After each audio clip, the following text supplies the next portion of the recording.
Mr. Nosey and the Big Surprise.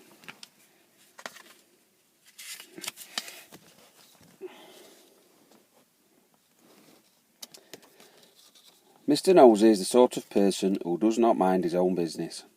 He minds everyone else's business. He is as nosy as his nose is long, and as red as it is red, and it's extremely long and extremely red.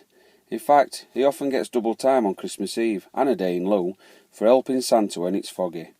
Mr. Nosey even has his own black cloud that follows him wherever he goes. Mr. Nosey had many nicknames at work: Ruders, Gloops, Chargy, Suicidal Sid, Ragarms, Mavis, etc., etc.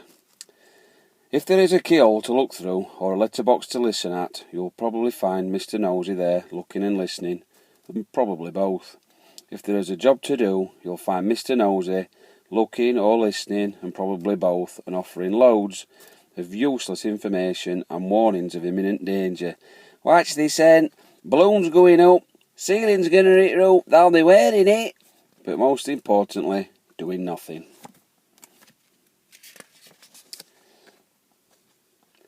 One day, while Mr. Nosey was taking a walk through the wood on the other side of Darnell, he heard a door shut. That's odd, he said to himself. No machetes flying, or rotary cannon fire with 20mm shells in whisper mode, and no Albie. Meanwhile, the Bengal tiger crept up on him. Mr. Nosey peered around a tree, and there was a wall he had never noticed before. Now, Mr. Nosey can't go past a wall without knowing what's on the other side. And rather handily, this wall had a door in it, a small, yellow door. Is this the door to the promised land, he thought? Has the mothership landed already? Or is this just the thin end of the wedge? Mr. Nosey, being the nosy fellow he is, could not resist taking a look. He opened the door and peered round it. His glowing nose lit up the scene through the door. "It's not that," he muttered to himself. "Where's Albie?" The Bengal tiger got closer. "Oh, that's getting on my bird's nest," he complained. "Right on my bird's nest." On the other side of the wall was a tiny house with a yellow door, much like his own, only bigger. Inside the house was a lift. It was the lift to his private hair salon, where rinse-a-roonies were 10 a penny, and they all looked shite. The colours ranged from hints of Bourneville to Raven's Wing to autumn tints, all of which raised many a titter on a cold Monday morning. Mr. Nosey got in the lift and pressed the button. The lift went down. It began jerking turns. It went down and down and down for what seemed like a very long time. "Oh, where am I?" thought Mr. Nosey. "I don't like the look of this. I'm too old for stuff like this, a man in my condition. I don't need all this hassle at this time in the morning." At the bottom, the lift doors opened onto a long tunnel with a light at the end. Mr. Nosey set off down the tunnel. By this time, Mr. Nosey was very curious, worried, and in a right panic. He couldn't wait to see where the tunnel would lead. Would he find Albie? Would the mothership finally be here? What would the thin end of the wedge look like? Where was Albie? The Bengal tiger crept up on him. The dark cloud followed him. Was it corn time yet? He thought. "I'm not teeing myself up," he thought. As he came to the end of the tunnel, there was another small yellow door. Sweetness," he said to himself. And then another tunnel. "There must be something really interesting at the end," Mr. Nosey said to himself as he hurried along. "Somebody stop me," he cried. But then he thought, "I shouldn't be doing this. I've got no gasso, no risco, no chargo. I'm not paranoid, they really are out to get me," he said to himself over and over and over. He came to another door, and then a long winding staircase. "Oh, my bird's nest," he said. And another tunnel at the top. "Do I really say that?" he thought. "It's not that," he repeated over and over and over. "So ain't you lot laughing?"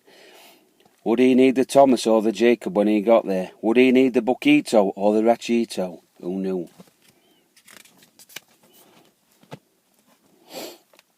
Mr. Nosey had quite lost track of time but he felt sure that he was coming close to the end. It must be 5 o'clock by now, and he didn't want to be a last-minute Charles, he thought.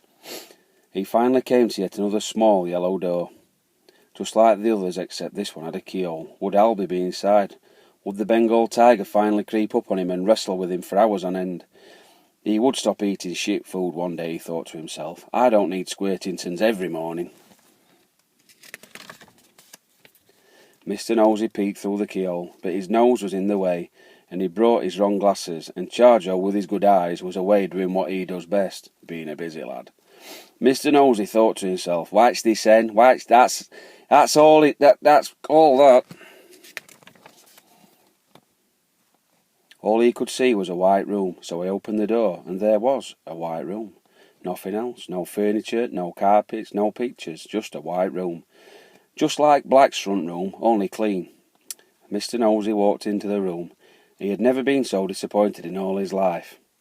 Only every time he looked in the mirror, or went for a piss, or tried to pick anything up, there was just a sign. Albie was here.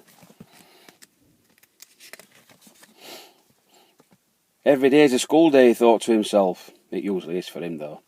He turned to leave, and it was then that he saw a note stuck to the back of the door.